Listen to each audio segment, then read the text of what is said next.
السلام علیکم ورحمۃ اللہ وبرکاتہ۔ الحمد للہ وحدہ والصلاة والسلام علی من لا نبی بعدہ، اما بعد فاعوذ باللہ من الشیطان الرجیم، بسم اللہ الرحمن الرحیم۔ قال اللہ سبحانہ وتعالی والعصر ان الانسان لفی خسر الا الذین آمنوا وعملوا الصالحات وتواصوا بالحق وتواصوا بالصبر۔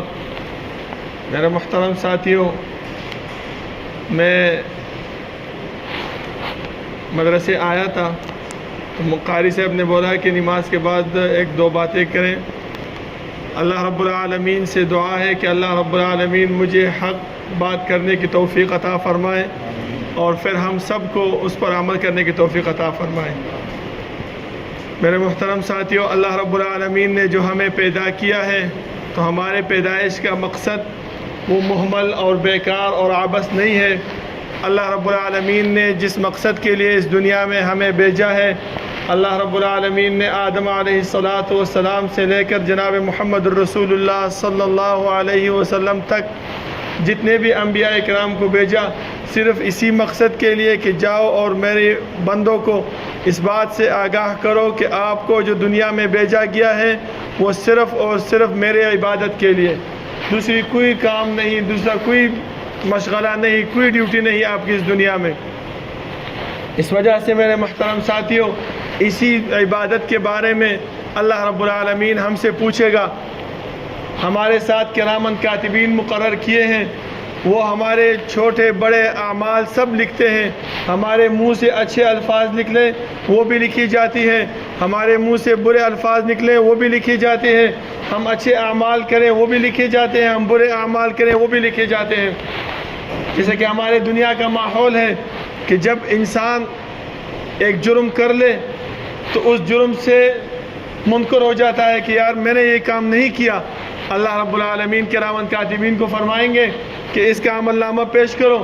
عمل نامہ جب پیش کیا جائے گا، صرف ایک ہی بات لکھی ہوگی کہ اس نے دنیا میں یہ کیا، یہ کیا، یہ کیا، یہاں اس دن پہ یہ کیا، اس بندے کے ساتھ یہ کیا، اس ٹائم پہ یہ کیا، اس جگہ پہ یہ کیا، سب کچھ اس نے لکھا ہوگا۔ پھر کیا کہے گا؟ ما لہذا الکتاب لا یغادر صغیرۃ ولا کبیرۃ الا احصاها۔ اس عمل نامے کے لیے کیا ہوا کہ نہ میری چھوٹی گناہ چھوڑی نہ بڑی، بس سب اسی میں جمع کیا ہوا ہے۔ پھر اگر ہم سوچیں، ہمارے دنیا کا یہ ماحول بھی ہے کہ ہم پہ جو گواہ پیش ہو جائے ہم اس گواہ کے انکار کرتے ہیں، کہتا ہے کہ نہیں یہ جھوٹا ہے، اس نے اپنے طرف سے بیان بازی کی ہے، یہ جھوٹی گواہی دے رہا ہے۔ اللہ رب العالمین فرماتے ہیں، کہتے ہیں اچھا اگر آپ میرے اس کرامن کاتبین پہ اعتراض کرتے ہیں کہ یار پتہ نہیں ہے اللہ اس کرامن کاتبین نے یہ بات اپنے طرف سے لکھی ہو، میں نے بولی نہ ہو، اللہ فرماتے ہیں خفا مت ہو، یوم تشہد علیہم السنتہم وایدیہم وارجلہم بما کانوا یعملون۔ آج کے دن ہم آپ کے منہ، آپ کے کان، آپ کے ہاتھ، آپ کے پاؤں، آپ کی آنکھیں اس بات پہ گویا کر دیں گے کہ جو عمل آپ نے کیا ہے اس پہ گواہی دیں۔ تو جب ہمارے اندام، ہمارے اعضاء وہ ہم پہ گواہی دے تو ہم کیسے منکر ہو سکتے ہیں؟ منکر ہو سکتے ہیں ہم؟ کبھی بھی نہیں، کیونکہ جو کام جس غلط جگہ پہ ہم گئے ہیں، پاؤں اللہ کو بولے کہ اللہ یہ بندہ یہ فلانے بن فلان فلانے ٹائم فلانے دن فلانی جگہ پہ فلانے بندے کے ساتھ گیا تھا، ہم انکار کر سکتے ہیں؟ نہیں۔ اپنے ہاتھوں سے جو عمل کیا ہو یہ ہمارے ہاتھ گواہی دیں گے، اپنی آنکھوں سے جو غلط چیز دیکھی ہو یہ آنکھیں گواہی دیں گے، اپنے کانوں سے جو غلط چیز سنی ہو یہ کان گواہی دیں گے۔ تو کیسے ہم انکار کر سکتے ہیں میرے محترم ساتھیوں؟ کر سکتے ہیں؟ نہیں کر سکتے۔ تو اس وجہ سے اللہ رب العالمین نے انبیاء جو بھیجے ہیں تو صرف کس چیز کے لیے؟ کہ اس کی عبادت کریں اللہ کی، اور اس پیغمبر کی اطاعت اور فرمان برداری کریں۔ جیسے اللہ نے فرمایا والعصر ان الانسان لفی خسر، یہ انسان سارے خسران اور تاوان میں ہیں، کون بچے گا؟ جیسے کہ ایک انسان ہے، دکاندار ہے، ہم سب دکاندار ہیں، ہم نے دکان کھولی ہے کس مقصد کے لیے؟ کہ ہمیں منافع ملے، ہمیں فائدہ ہو، لیکن دکان کھول لی، مہینہ گزر گیا، کوئی منافع نہیں ہوا، سوچتے ہیں کہ کیا کام ہم نے کیا کہ ہمیں منافع نہیں ہو رہا، ہم ایسے کام کریں کہ ہمیں نقصان کے بجائے کیا ہو جائے، منافع ہو جائے۔ اللہ نے بھی فرمایا کہ اے انسان آپ تاوان اور خسران میں ہو، مگر 4 باتیں ایسی ہیں کہ اس کی وجہ سے آپ اس تاوان اور خسران سے بچ سکتے ہو۔ کون سی؟ سب سے پہلے الا الذین آمنوا، ایمان لے کے آنا ہے۔ ایمان ایسی چیز ہے کہ اس کی وجہ سے ہمارے سارے اعمال قبول ہوں گے۔ ایمان نہ ہو کچھ بھی قبول نہیں ہوتا۔ جیسے دیکھیں مشرکین مکہ، ابو جہل 50 حج کیے تھے۔ حج کتنا اچھا عمل ہے، اللہ رب العالمین سب گناہ معاف فرماتے ہیں، لیکن کیا فائدہ؟ کچھ بھی نہیں۔ کیوں؟ ایمان نہیں لے کے آیا تھا۔ یہی مشرکین مکہ حجاج کرام کی عزت احترام کرتے تھے، یہی مشرکین مکہ حرم کی صفائی کرتے تھے، یہی مشرکین مکہ لوگوں کے ساتھ تعاون کرتے تھے، ان کو جو ہے تو کھانا کھلاتے تھے، لیکن اس سب عمل کا کوئی فائدہ نہیں۔ کیوں؟ الا الذین آمنوا، پھر بھی خسران و تاوان میں تھے، اس وجہ سے کہ انہوں نے یہ کام، یہ اصول جو اللہ نے بتایا ہے یہ اپنایا نہیں تھا، اس وجہ سے خسران اور تاوان میں چلے گئے۔ دوسرا وَعَمِلُوا الصَّالِحَاتِ، اور جو پیغمبر بھیجا ہے اس کے راستے پہ چلنا ہے، اس نے جو باتیں بتائی ہیں اس پہ عمل کرنا ہے، تو ہم جو ہے تو خسران اور تاوان سے بچ سکتے ہیں۔ جیسے کہ ایک صحابی آیا اللہ کے رسول صلی اللہ علیہ وسلم کے پاس کہ اللہ کے رسول پہلے ایمان لے آؤں یا جہاد پہ جاؤں؟ انہوں نے فرمایا کہ پہلے ایمان لے آؤ۔ جب ایمان لے آیا تو معرکہ تیار تھا، سیدھا گیا جہاد کے لیے، اللہ کے عہدے شہید ہو گیا۔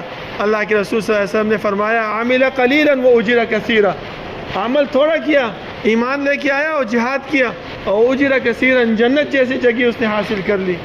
فائدہ کیا؟ ایمان نہ ہو کچھ بھی نہیں ہے۔ ہم لوگ کیا کرتے ہیں؟ ہمارے دنیا کے قانون کیا ہے؟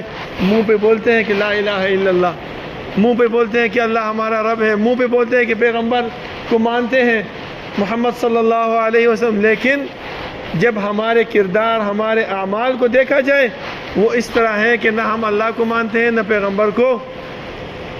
تو سب سے مین چیز میرے محترم ساتھیوں وہ عمل ہے، کیونکہ میں نے پہلے فرمایا کہ یہ اندام، پاؤں، ہاتھ، منہ، کان، آنکھیں، یہ سب جو ہے تو ہمارے پہ گواہی دیں گے۔ تیسرا وتواصوا بالحق، عمل تو کر رہے ہو، لوگوں کو اپنے طرف بلا رہے ہو، یہی تبلیغ، یہی دعوت، یہی درس، یہ ہمارے خسران و تاوان سے بچ ہونے کے سبب ہے۔ اس کے بعد جب آپ دعوت دو گے، لوگوں کو بلاؤ گے، کسی محلے جاؤ گے، کسی کے گھر کی طرف جاؤ گے، سب آپ کو بولیں گے دوبارہ نہیں آنا، کیا کر رہے ہو آ رہے ہو، یار ایک آپ سے تنگ آ گئے، ہر وقت دیکھو تو گھر پہ پہنچے ہوتے ہو۔ اللہ نے فرمایا کہ اس بات پہ، اس تکلیف پہ، اس سختی پہ کیا کرنا؟ وتواصوا بالصبر، اس پہ صبر کرنا۔ خیر ہے، آج یہ مجھے باتیں کر رہا ہے، آج یہ مجھے برا بھلا کہہ رہا ہے، کل کو اللہ رب العالمین میری وجہ سے اس کو ہدایت نصیب فرمائے گا، کل کو اللہ رب العالمین میری وجہ سے اس کو صحیح راستے پہ روانہ کرے گا۔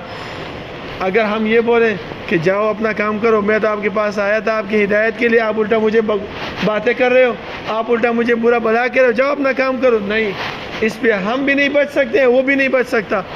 جیسے کہ اللہ کے رسول صلی اللہ علیہ وسلم نے پتھر بھی کھائے، گالی بھی برداشت کی، یہاں تک کہ کذاب، مجنون، ساحر سب کچھ بولا گیا، لیکن اپنے دین سے کیا ہوا؟ منحرف نہیں ہوا۔ مشرکین مکہ جمع ہوئے تھے ابو طالب کے پاس کہ یہ اپنے بھتیجے کو منع کرو اس کام سے۔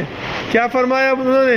یہ نہیں بولا کہ چاچا آپ کی بات مان دوں گا، آپ بڑے ہو، خیر ہے، نہیں، فرمایا اگر یہ مشرکین مکہ ایک ہاتھ پہ میرے لیے سورج لا کے رکھ دیں، دوسرے ہاتھ پہ چاند لا کے رکھ دیں، تو بھی میں اپنے اس کام سے پیچھے نہیں ہٹوں گا۔ جیسے کہ ہم کسی کے ساتھ پیار محبت کرتے ہیں نا، تو اس کو بولتے ہیں کہ میں آپ کے لیے سورج تارے جو ہے تو توڑ کے لے آؤں گا، بولتے ہیں نا، بہت عشق و بہت جنون کی وجہ سے۔ اس وجہ سے پیغمبر نے فرمایا کہ اگر ایک ہاتھ میں سورج رکھ دیں اور ایک ہاتھ میں چاند تارے لا کے رکھ دیں کہ یہ لے لو اور اس کام سے پیچھے ہٹ جاؤ، پھر بھی میں نہیں پیچھے ہٹوں گا۔ اس وجہ سے میرے محترم بھائیوں، بات کو ختم کرتا ہوں کہ اللہ رب العالمین نے جو پیغمبر بھیجا اور ہمارے کامیابی کے لیے، ہمارے فلاح کے لیے، ہم جو تاوان اور خسران میں ہیں اس سے نجات حاصل کرنے کے لیے، تو سب سے پہلا کام کیا ہے؟ اللہ پہ ایمان، اور جو پیغمبر آیا ہے اس نے جو بات بتلائے اس کی طرف جانا ہے، اس نے جو ہدایات دی اس ہدایت پر عمل کرنا ہے، تو کامیابی ہے۔ یہ مت بولیے کہ یار میں یہ عمل کر رہا ہوں، بہت وقت ہو گیا، 20 سال 30 سال میری عمر ہے، پھر ایک طرح کی نماز پڑھتا تھا، ابھی آؤں گا تو محلے والے کیا بولیں گے، بہن بھائی کیا بولیں گے، چچا زاد ماموزاد بھائی کیا بولیں گے؟ نہیں، آپ یہ سوچو کہ اللہ ہمارے ساتھ کیا کرے گا، ہمارا پیغمبر ہمارے ساتھ کیا بولے گا۔ کیونکہ اللہ فرماتے ہیں، امام ابن تیمیہ رحمہ اللہ فرماتے ہیں کہ اللہ رب العالمین 2 باتیں پوچھیں گے خواہ ہر انسان سے۔ ماذا کنتم تعبدون، دنیا میں کس چیز کی عبادت کرتے تھے؟ ماذا اجبتم المرسلین، جو میں نے پیغمبر بھیجا تھا اس کی کتنی بات مانی تھی۔ اللہ رب العالمین سے دعا ہے اللہ رب العالمین عمل کرنے کی توفیق عطا فرمائے، اور اللہ رب العالمین جو باتیں میں نے کی پہلے مجھے اور پھر ہم سب کو عمل کرنے کی عطا فرمائے، توفیق عطا فرمائے۔ اقول قولی ھذا واستغفر اللہ لی ولکم ولسائر المسلمین۔ سبحان ربک رب العزۃ عما یصفون وسلام علی المرسلین والحمد للہ رب العالمین، والسلام علیکم ورحمۃ اللہ وبرکاتہ۔